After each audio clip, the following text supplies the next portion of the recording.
I used to think love was a straight road with mile markers: meet, fall, plan, promise. And if you kept your hands at 10 and 2, you got where you meant to go. Lucy was the kind of person who made that road feel freshly paved.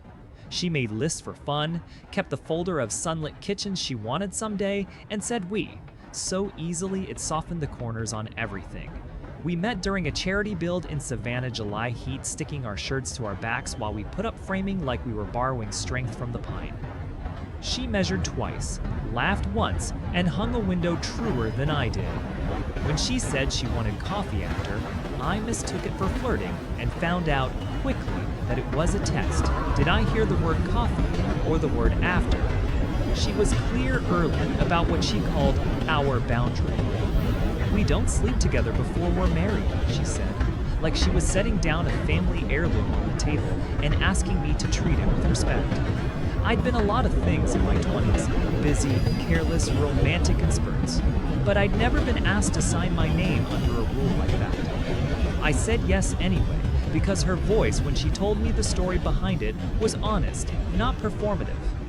She'd grown up in a church where vows were a kind of currency, watched couples start quick and burn out quicker, watched her parents stay married without ever looking like they knew each other. She wanted patience like a practice, not a punishment. We kept separate apartments. We kissed like teenagers when nobody was watching, and like people on a mission when the calendar dragged. I told myself the ache in me was proof the boundary was real.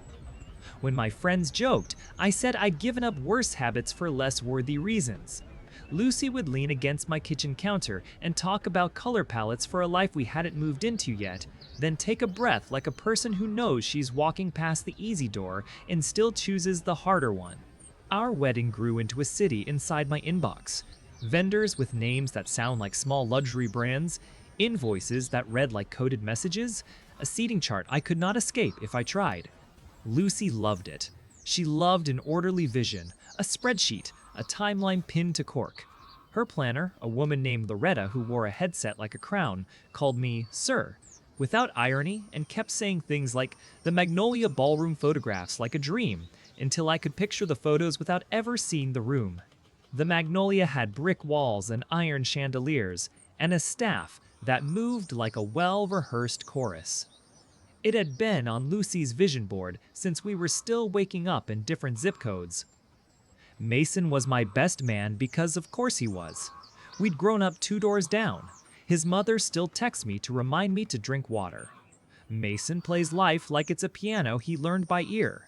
Everything comes easy. Nothing is written down. He's the kind of handsome that becomes a problem for other people, not him.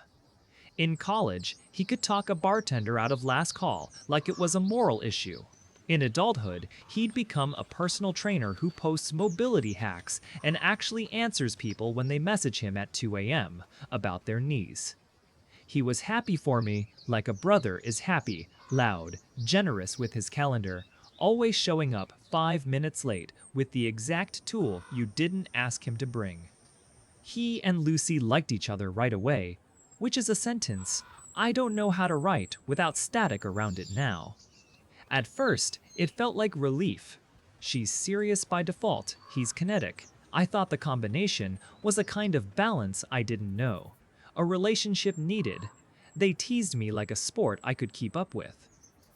When Lucy and I taste-tested cakes, Mason declared himself the expert and ate enough frosting to temporarily forget his own name. When we tried on tuxes, he FaceTimed her for a verdict on bow tie versus straight and turned in a circle like a dog who knows he's being watched.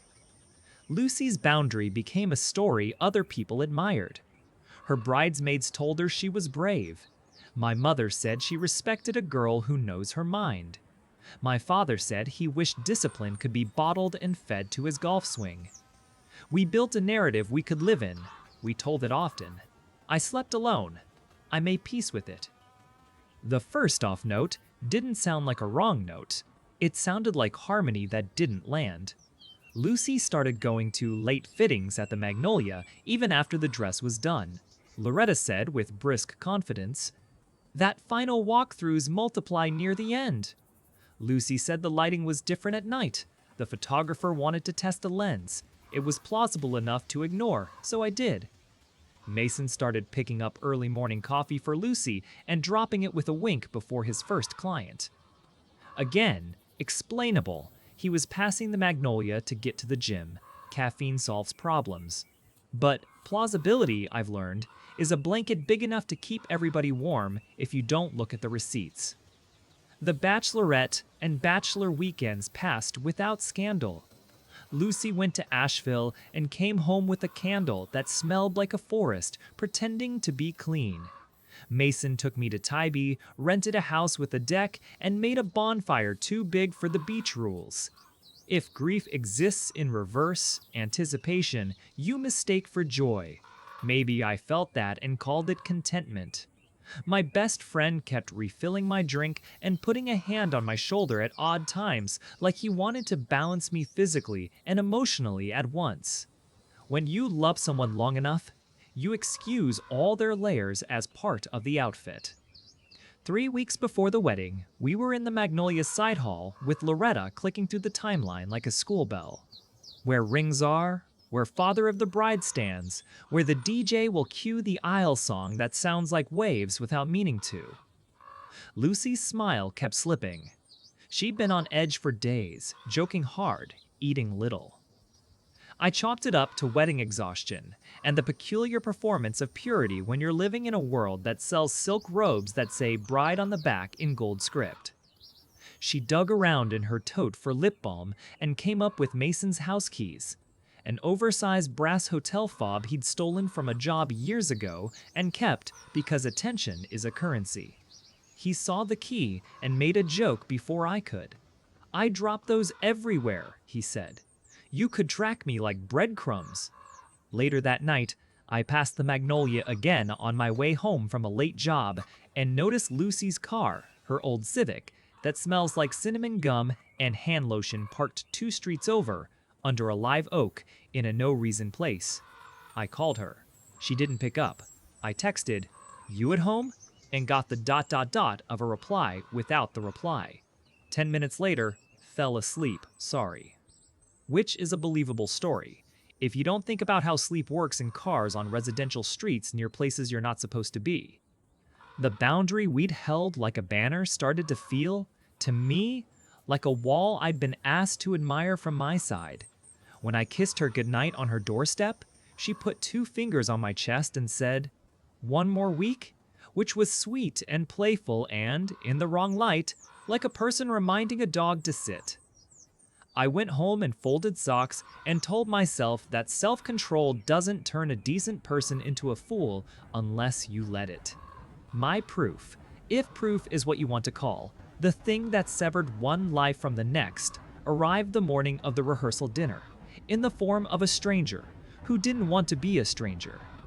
I was at the kitchen table, going through the final payments like I was reconciling books for a small nation, when my phone buzzed with an unknown Savannah number. The man's voice was nervous in the way you get when you've decided to be brave and your body hasn't caught up. "Mr. Halpern?" he asked, and I knew, then, that whatever he said next would feel like the floor changing. He was a bartender at the Magnolia. He'd recognized me from the tasting and from the engagement party we'd held in the side garden with the iron fountain Lucy liked. He said he needed to tell me something and knew it wasn't his place, but decided he didn't care about places anymore.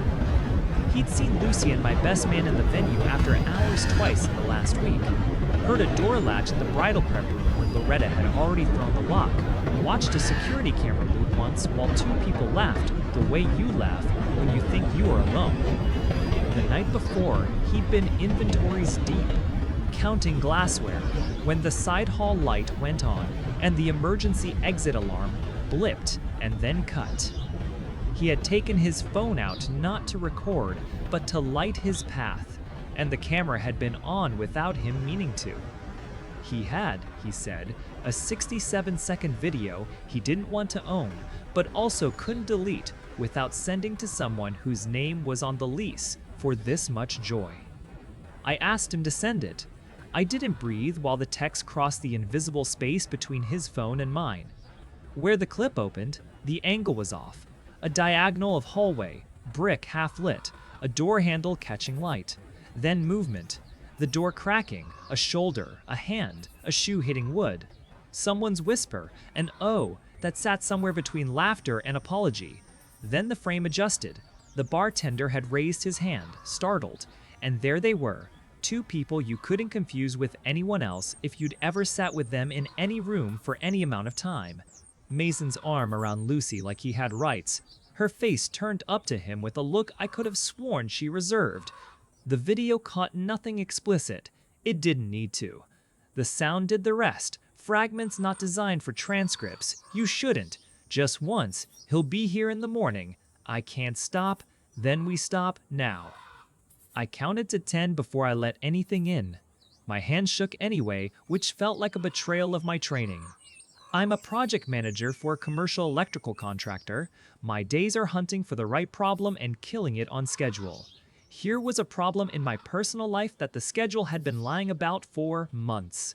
I texted the bartender thank you and asked his name. He said it didn't matter and then immediately said, "It's Julian," because names matter to people who are trying to do the right thing. I didn't call Lucy. The kind of anger that wants to speak immediately isn't anger that wants the truth. It's anger that wants to be heard.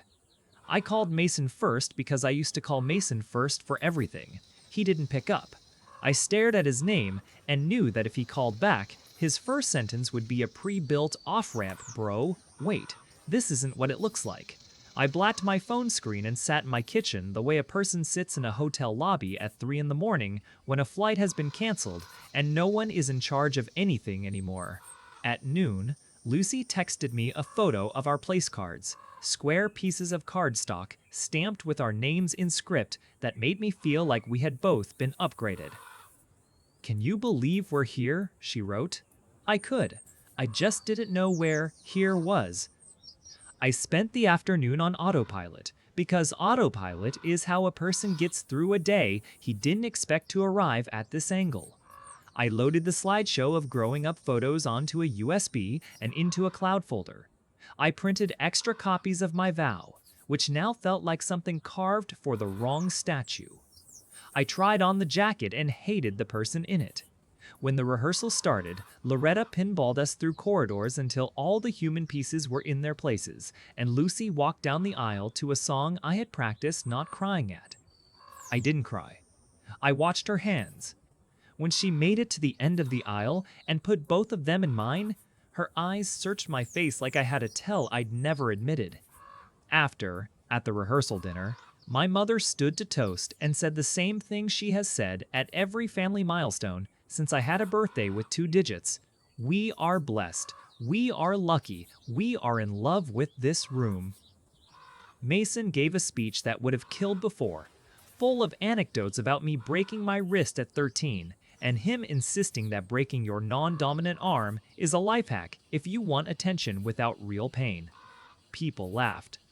Lucy's mother told a story about Lucy's first two-wheeler, how she'd insisted on learning on Christmas morning before breakfast because patience, even then, for her was a gift you gave other people.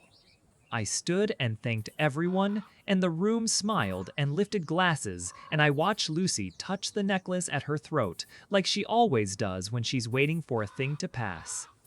When dessert came, I told Lucy I had to check on something at the Magnolia.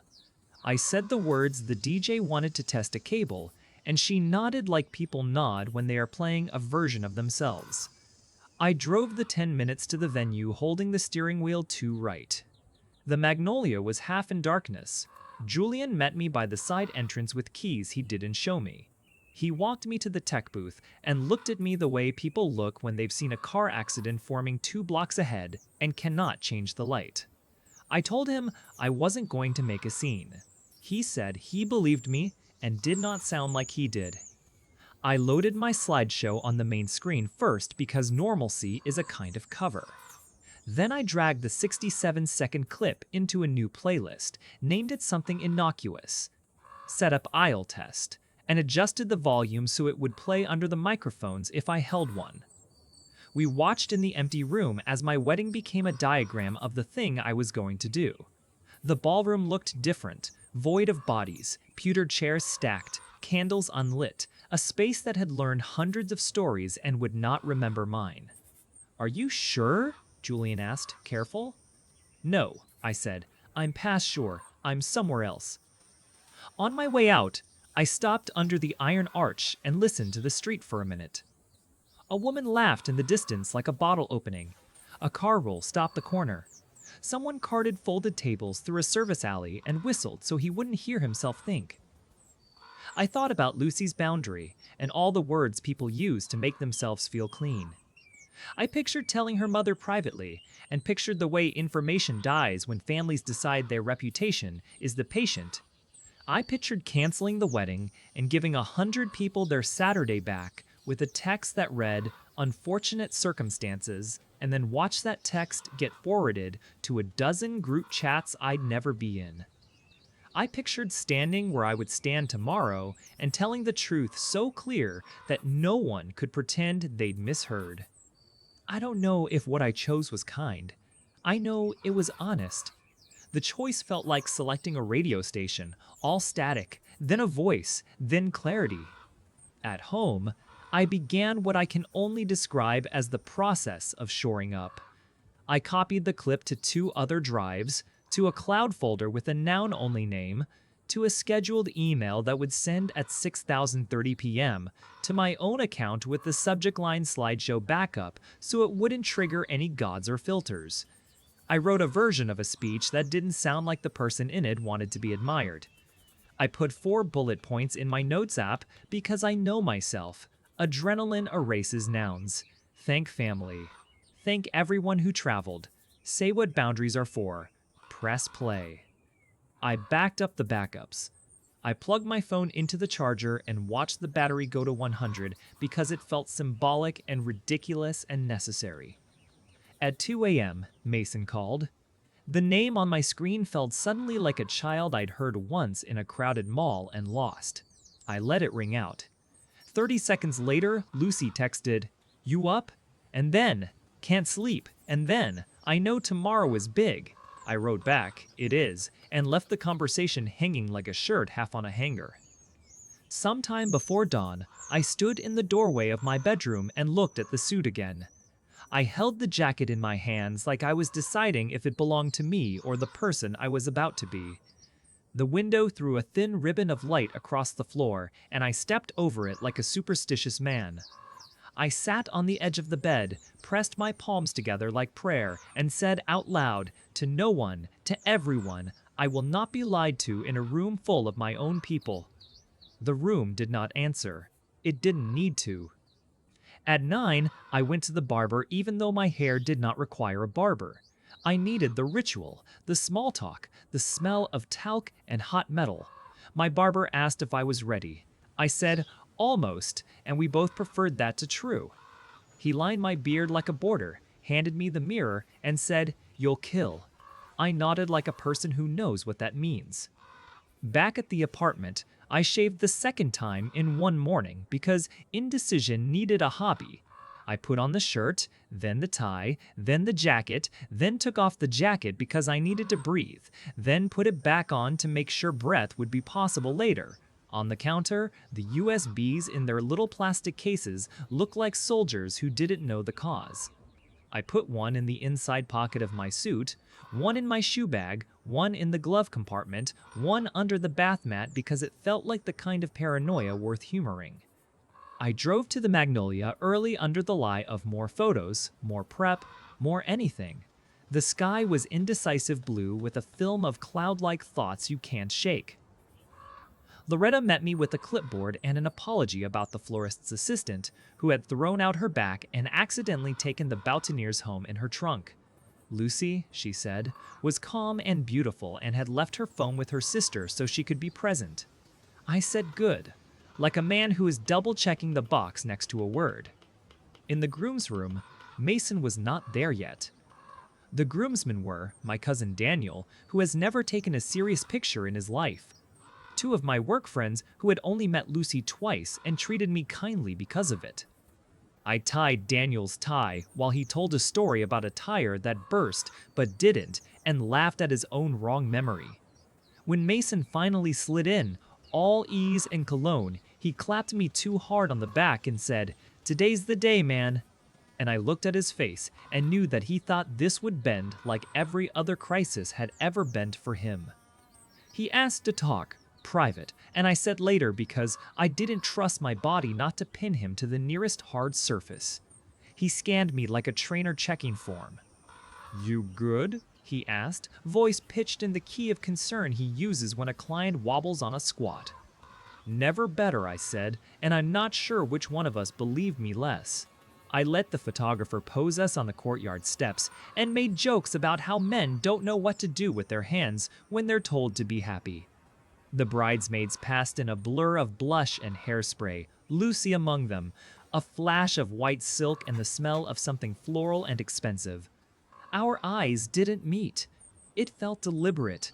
It felt like choreography written by someone who didn't care if we tripped. 4 hours until ceremony. 4 until a man with a mic asks both of us questions in a voice designed to be heard by the last row. On the DJ's table, a laptop sat like a judge. The playlist glowed. Processional, bride entrance, cocktail, dinner. Underneath, a small folder named Setup Aisle Test waited like a fuse. The thing about time on a wedding day is that it splits in two. There's the stopwatch everyone else is on, boutonniere pins, shuttle buses, the moment Loretta snaps her fingers and the doors swing. And then there's the clock in your chest, that slow, stubborn metronome that refuses to speed up just because you're dressed for it. Mine ticked like a metronome under a stadium. The ceremony started on the dot because Loretta would have dragged time by its ankles if it hadn't. Parents down the aisle, flower girls scattering confetti like they'd been hired by a snowfall, Mason at my shoulder like a shadow that wanted a name. I kept my face neutral without turning it to stone. When Lucy appeared at the top of the aisle, everyone made that human sound people make when prettiness arrives on schedule. She was beautiful. That is true in every version of this. She held her bouquet like it weighed exactly what it should. Her father offered his arm like a man presenting a torch. When she reached me, her hands trembled in mine. I don't know if it was fear, joy, or a body asking questions its mouth couldn't. The officiant spoke. Vows were read. When it was my turn, I used the words I'd written before the call from Julian, the ones about choosing, about patience being a verb you do together. Saying them felt like reading a prayer in a language I suddenly didn't believe in. When it was Lucy's turn, she breathed and spoke, and none of us died. We exchanged rings that had been sized weeks ago in good faith. We were pronounced something I did not feel. Everyone clapped, someone whistled. The DJ played a song we had picked without knowing what it would soundtrack. Here is a detail I made sure of. We did not sign the marriage license before the reception. Some couples do it in the back room while the photographer changes lenses. We had decided to do it after dinner, for the photos. Without knowing I was saving myself, I had saved myself. Photos in the garden were a scene out of a catalog that didn't carry my size anymore. Lucy and I stood too close and kissed at angles designed for lenses. Mason made a joke about me smudging her lip with my clumsy beard. The photographer told us to look at each other like it was 10 years from now, and we still meant it. Lucy swallowed hard and did it anyway. I smiled the smile I recognize from work. The one I wear when a client believes a deadline is a wish. Cocktail hour hummed. People ate bacon-wrapped dates and said the right things to my parents. My cousin fell in love with the cheese table. The string quartet turned pop songs into a version of elegance that shouldn't work and always does. I watched my friends grip my shoulder and look into my eyes like they were checking a pilot's pupils before takeoff. I said what pilots say, "All good." Dinner began. The magnolia lights warmed, candles performed their job. The salads made their brief appearance like polite guests. Loretta floated, approving, headset glowing like a halo that charges by the hour. The DJ's voice, pleasant and nowhere, introduced the wedding party with the cadence of baseball commentary. We walked in to applause. Lucy and I took our seats at the head table under the arch of iron.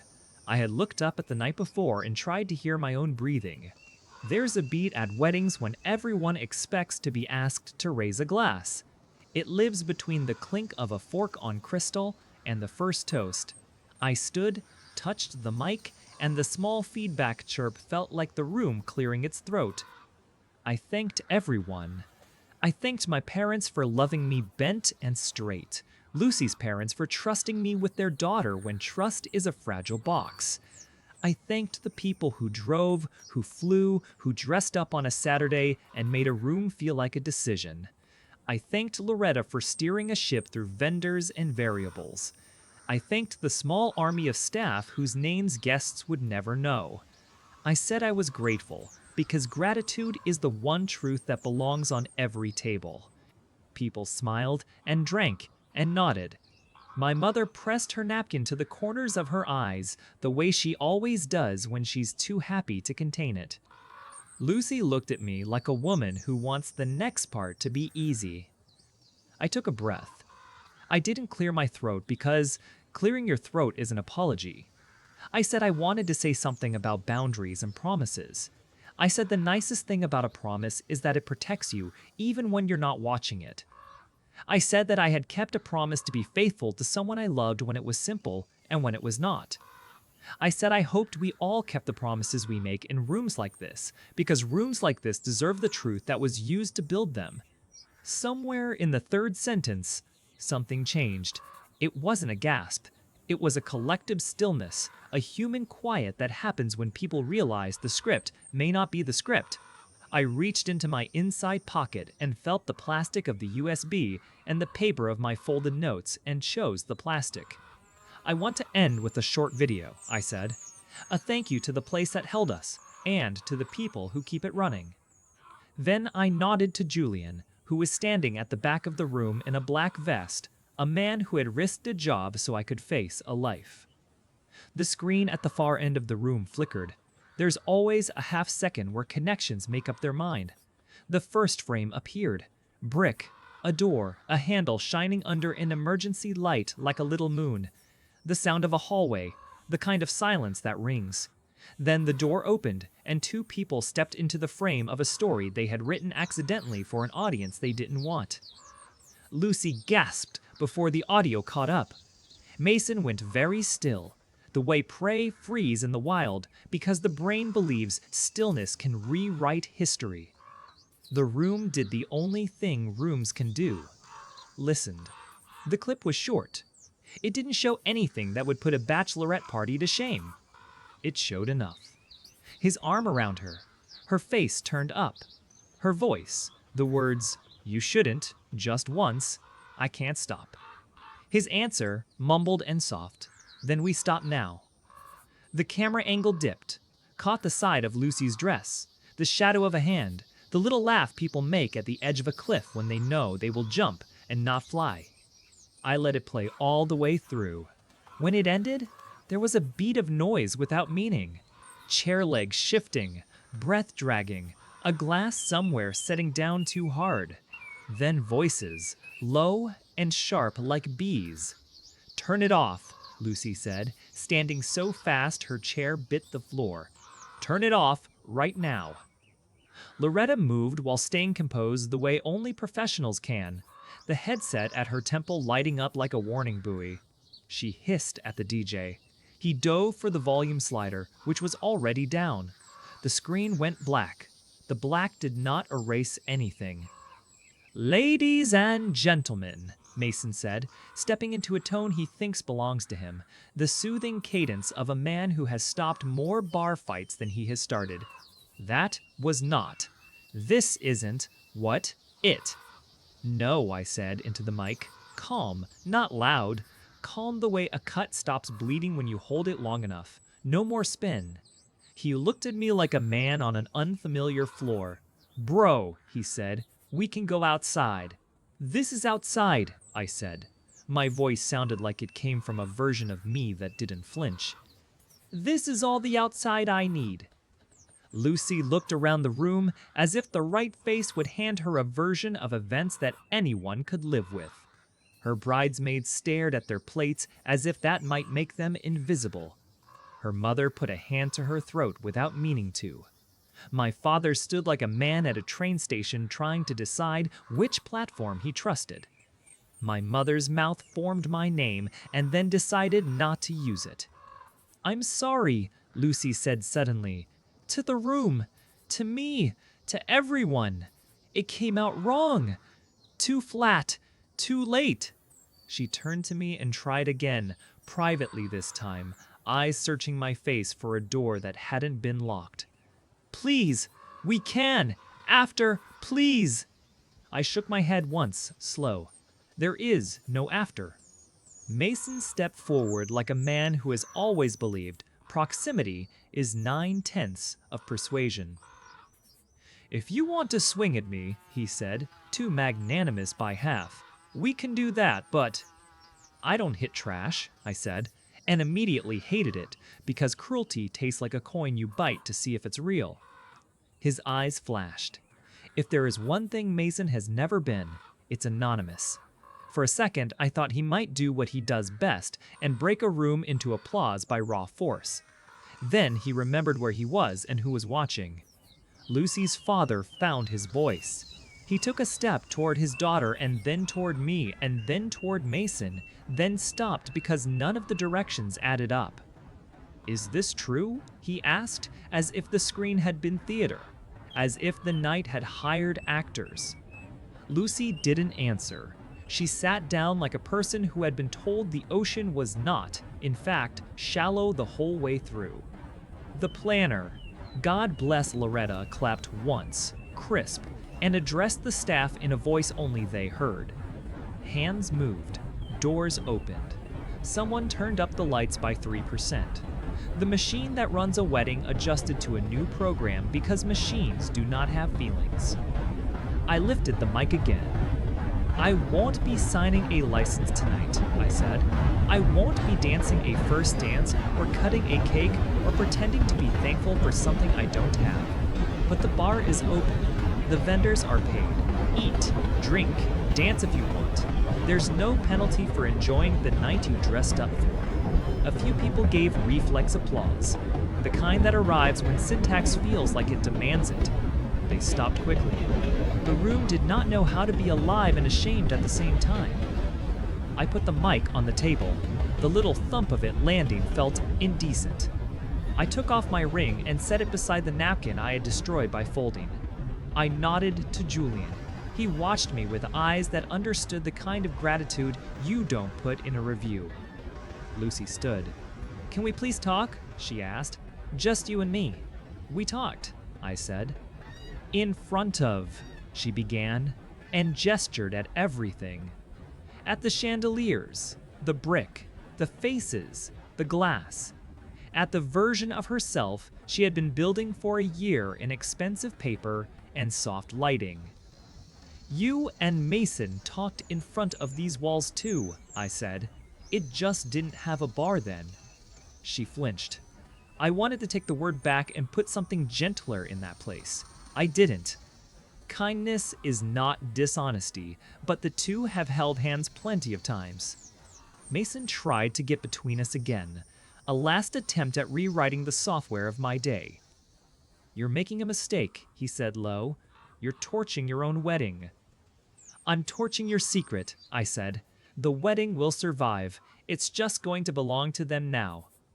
I walked off the riser and into the small aisle that had been made for our entrance and would now serve as my exit.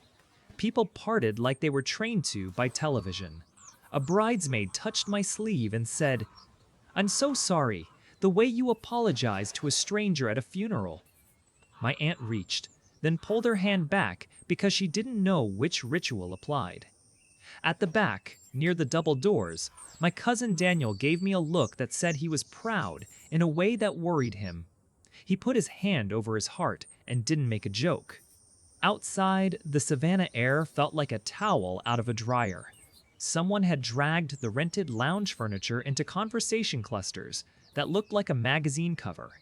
I stood in the alley's shade and breathed. The music inside found its footing without me. Loretta is good at this. The bar did brisk business because people's bodies need something to do when their minds are on fire. I didn't expect anyone to follow me. The first person who did was Lucy's mother.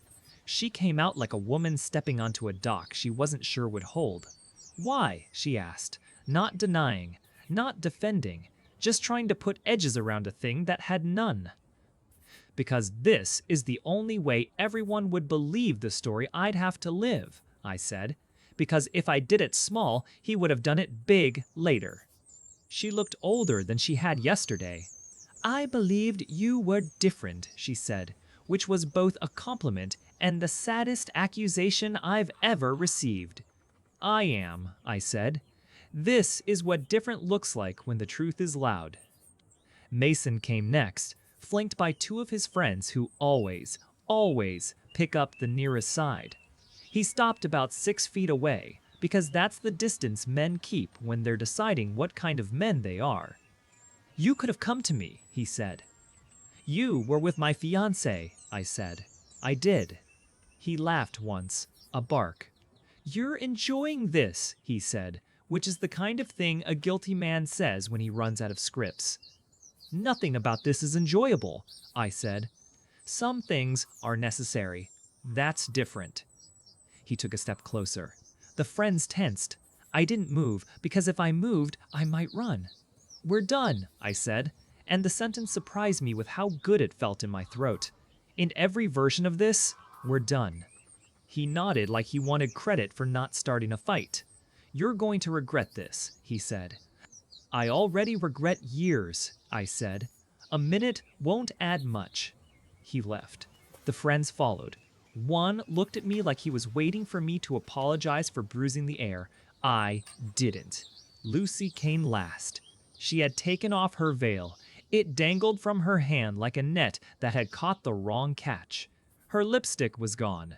She looked like a person I recognized and didn't. Please don't make me go back in there, she said. Please just tell me what you want me to do. Leave the keys at my place, I said. I'll have your things packed. You can take anything you want that doesn't have my grandmother's name on it. She nodded like a student. I never meant to hurt you, she said, and I made my face behave while my insides tried to climb the walls. You meant to have what you wanted, I said. The hurt is a feature. She put her mouth into a line that once looked like focus and now looked like denial. He's your best friend, she said, as if that mattered in any math that counted. He was, I said. Those tenses are the only ones that make sense now. She stopped. The words hovered and died. She looked down at her dress as if it had betrayed her. What do I tell people? The truth, I said. It's cheaper to maintain. She laughed at that, a small, exhausted sound, and for a second we were two people on my couch coordinating calendars and making jokes about who would take the recycling out. Then the second ended. She handed me the veil like I might want relics. I can't carry this, she said. I held it like a man handed evidence. Inside, the band struck up something upbeat. Loretta had pulled off the trick only great planners know. She'd made a disaster look like a party. The guests who wanted to stay, stayed. The ones who didn't slid out the side like shame in a dress. My mother didn't come out to the alley. My father did. He stood beside me, not touching me, and stared at the brick like it had answers. You were brave, he said finally, and somehow it didn't sound like a compliment. It sounded like a diagnosis. Don't make a habit of it, I said, and he almost smiled. I didn't go back in. I returned the mic to the inside of my pocket because that felt like a symbolic errand. I left the veil on a chair because I don't know what the etiquette is for returned promises. I walked to my car and sat behind the wheel until the part of my body that shakes finished shaking. Then I drove home without the radio because my head was already taking requests. After that night, the fallout moved the way all real fallouts do.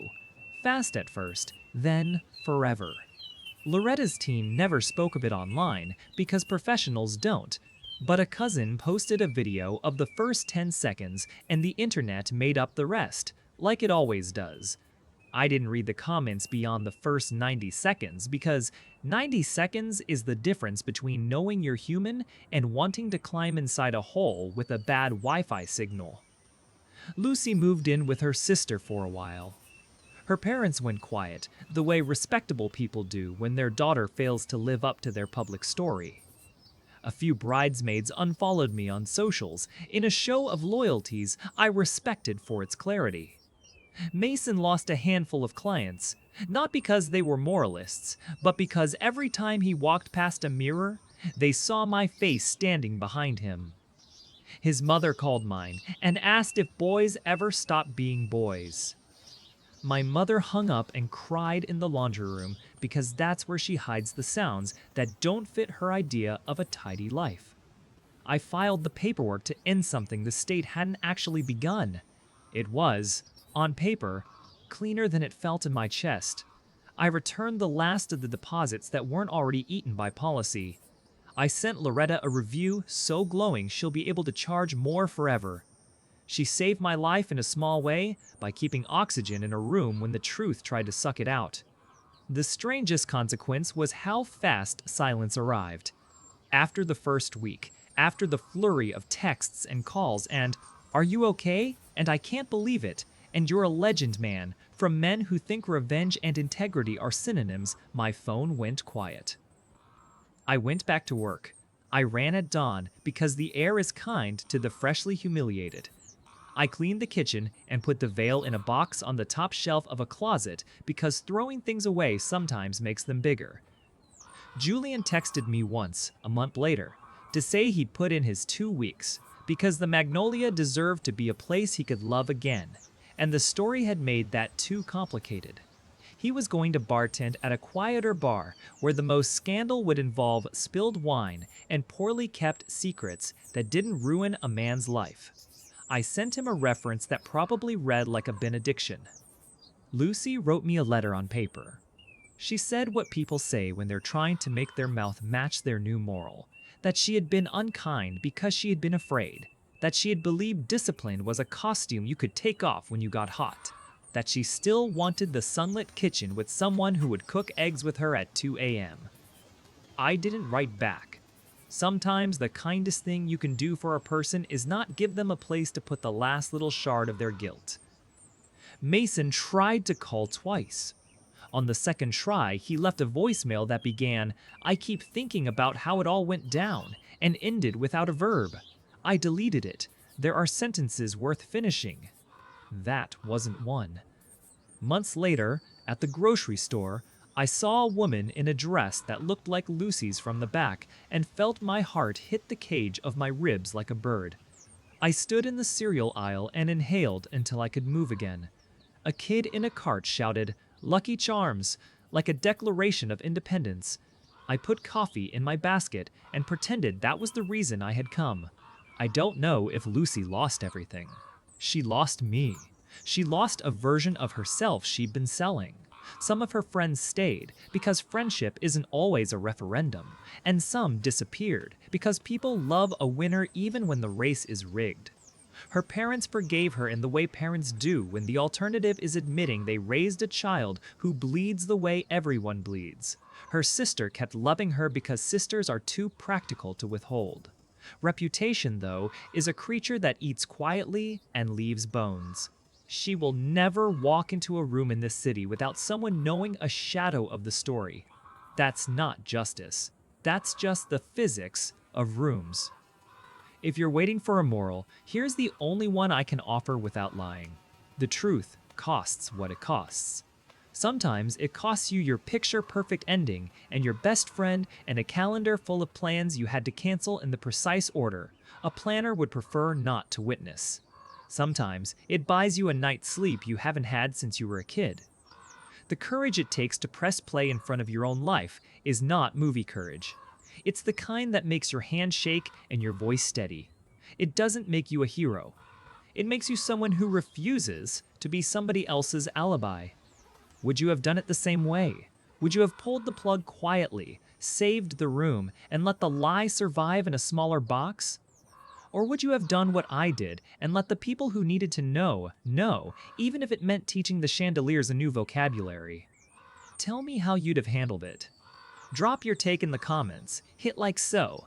The story finds the next person who needs permission to pick truth over optics, and subscribe if you want more messy, real endings where the only special effect is consequence.